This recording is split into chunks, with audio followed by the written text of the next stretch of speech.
आज की वीडियो में हम जानेंगे कि यूएस ने किस किस कंट्रीज के ऊपर सैंक्शंस लगाए हैं और जो यूएस द्वारा सैंक्शंस लगाए गए हैं वो इतने ज्यादा इफेक्टिव क्यों हैं अदर कंट्रीज के मुकाबले, और कौन कौन से कंट्रीज सैंक्शंस लगा सकती हैं दूसरी कंट्रीज के ऊपर।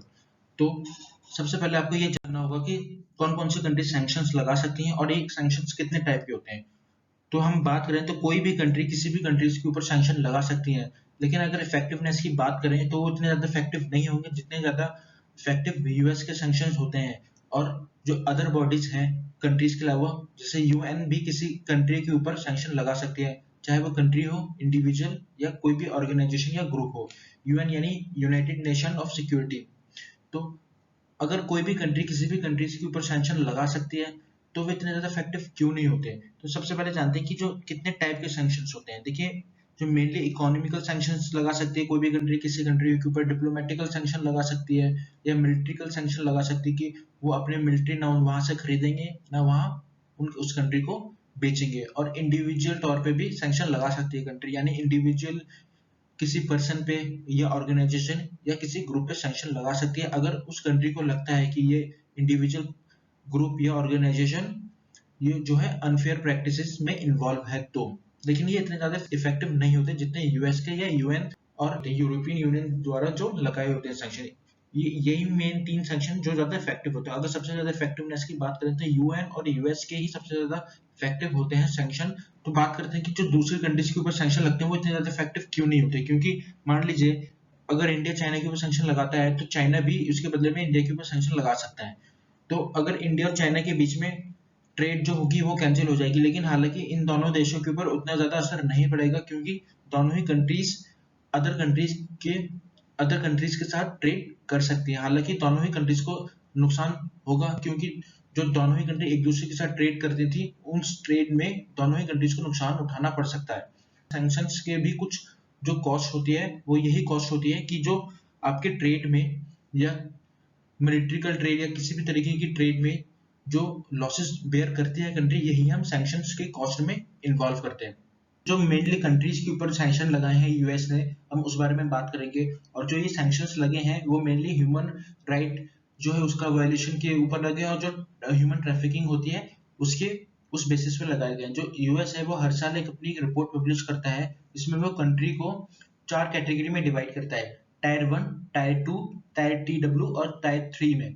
जो टायर 1 होता है जो वहां पे ह्यूमन ट्रैफिकिंग है वो बिल्कुल नहीं है या बहुत कम है। टायर 2 कंट्रीज में उन कंट्रीज को रखा जाता है जहाँ पे ह्यूमन ट्रैफिकिंग बहुत होती तो है लेकिन वहाँ की जो गवर्नमेंट है वो उसको रोकने के लिए अपना फुल एफर्ट प्रोवाइड करती है। और टायर 2W में उन कंट्रीज को रखा जाता है, टायर 2W यानी वॉच लिस्ट में रखा जाता है उन कंट्रीज को जो वहाँ पे ह्यूमन ट्रैफिकिंग तो होती है लेकिन वहाँ की गवर्नमेंट इफेक्टिव स्टेप्स लेती है या नहीं लेती, उस उसको देखने के लिए इन कंट्रीज को टायर 2W में रखा जाता है। और टायर टी में कैटेगरी में वो कंट्रीज आती हैं जहाँ पे ह्यूमन ट्रैफिकिंग बहुत ज्यादा होती है और कंट्री भी कोई भी एफर्ट या इफेक्टिव स्टेप्स नहीं लेती इस चीज को रोकने के लिए।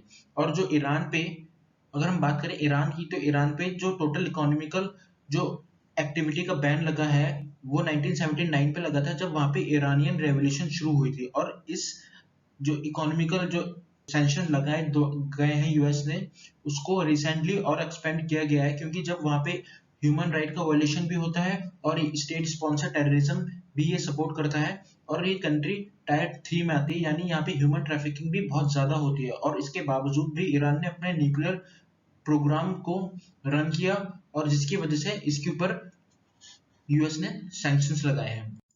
एक कंट्री है कुबा। कुबा के ऊपर भी पुअर यूमन राइट्स की वजह से ही सैंक्शन लगे थे। हालांकि 1992 में यूएन असेंबली के द्वारा इसको भी पास करवाया गया था और इसके ऊपर भी यूएस ने जो है इकोनॉमिकल सैंक्शंस लगाए हैं। अगली कंट्री है नॉर्थ कोरिया। नॉर्थ कोरिया में ह्यूमन राइट वायलेशन आप सभी को पता है कि बहुत ज्यादा होता है और नॉर्थ कोरिया का जो न्यूक्लियर प्रोग्राम है उसकी वजह से भी सैंक्शंस लगाए गए हैं क्योंकि नॉर्थ कोरिया एक बहुत ही अनस्टेबल कंट्री है और दूसरी कंट्रीज को भी वो बहुत ज्यादा तंग करती है कि उनके ऊपर अटैक करने के लिए। अगर खासतौर से बात करी जाए तो साउथ कोरिया के ऊपर, तो यूएस ने इस कंट्री के ऊपर जो है इकोनॉमिकल सैंक्शन लगाए हैं और यूएस के इस कंट्री के साथ कोई भी डिप्लोमेटिक रिलेशन नहीं है। यानी दो तरह के सैंक्शन नॉर्थ कोरिया के ऊपर लगे हैं, एक तो डिप्लोमेटिक सैंक्शन और एक इकोनॉमिकल सैंक्शन।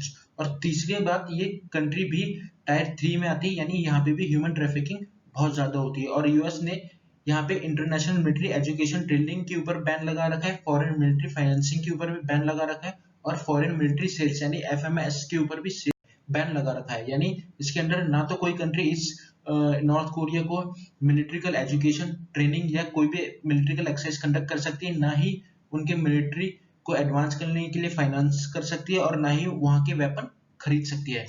अगली कंट्री है सीरिया। सीरिया के ऊपर भी पुअर ह्यूमन राइट्स का जो रिकॉर्ड है उसकी वजह से सैंक्शन लगे हैं, जो कि और ये कंट्री भी स्टेट स्पॉन्सर करती है टेररिज्म को, और सिविल वार के दौरान ही यहाँ पे सैंक्शन लगाए गए थे। और इस कंट्री के साथ भी यूएस का कोई डिप्लोमेटिक रिलेशन नहीं है 2012 से। ये कंट्री भी टायर 3 में आती है, और यहाँ पे भी IMET यानी international military education training, FMF foreign military financing और FMS फॉरेन मिलिट्री सेल्स के ऊपर बैन लगाया गया है।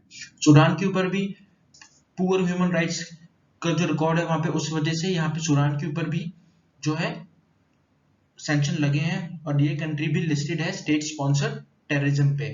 और हालांकि मोस्टली जो सैंक्शंस हैं 2017 में यहाँ पे लिफ्ट कर लिए गए थे यूएस प्रेसिडेंट डोनाल्ड ट्रंप द्वारा।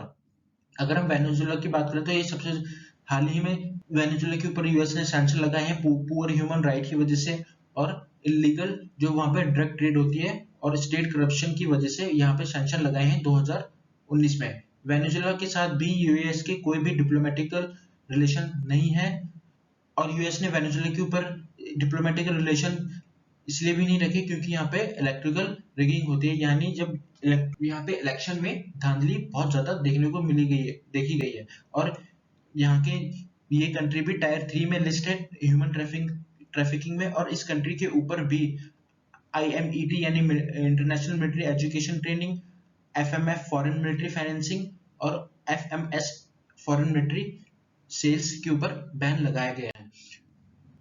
यानी यूएस ने इन कुछ कंट्रीज के ऊपर कंप्लीटली बैन लगाया गया है। और अगर हम बात करें कि यूएस के ही सैंक्शंस इतने इफेक्टिव क्यों होते हैं, वहां के अगर कोई और कंट्री सैंक्शन लगाती है तो इतने ज्यादा इफेक्टिव क्यों नहीं होते, तो देखिए सबसे पहले आपको जानना पड़ेगा कि जो मोस्टली ट्रेड होते हैं वर्ल्ड में, वो 90% जो ट्रेड है 90 से 95% वो यूएस डॉलर में होती है, जिसको कंट्रोल करता है यूएस अपने एक स्विफ्ट मैकेनिज्म के थ्रू।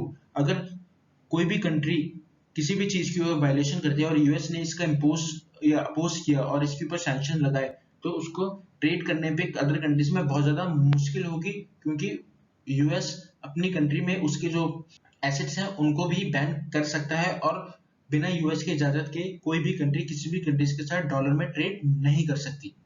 और सबसे बड़ी बात, जो नेटो के तहत जो यूएस के साथ कंट्रीज हैं, वो भी अगर यूएस किसी भी कंट्रीज के ऊपर कोई भी सैंक्शन लगाता है तो वो नेटो जो कंट्रीज हैं, जो नेटो मेंबर्स हैं, 30 अदर कंट्रीज हैं जो मोस्टली यूरोपियन कंट्रीज हैं, तो वो भी इसका सपोर्ट करती हैं और वो भी अपने लिंक इन कंट्रीज के साथ तोड़ देती हैं। यानी इन कंट्रीज के साथ अपने इकोनॉमिकल लिंक या डिप्लोमेटिकल लिंक दोनों ही तरीके से खत्म कर दिए जाते हैं। तो अगर यूरोप किसी भी कंट्री के साथ अपने इकोनॉमिकल या डिप्लोमेटिकल लिंक तोड़ता है तो उस कंट्री के लिए बहुत ज्यादा मुश्किल हो जाता है ट्रेड करना किसी भी अदर कंट्रीज के साथ। तो इसलिए यूएस का जो सैंक्शंस है वो इतने ज्यादा इफेक्टिव होते हैं। उम्मीद करता हूँ दोस्तों आपको ये वीडियो पसंद आएगी। अगर पसंद आई तो वीडियो को लाइक, शेयर और सब्सक्राइब करना मत भूलिएगा।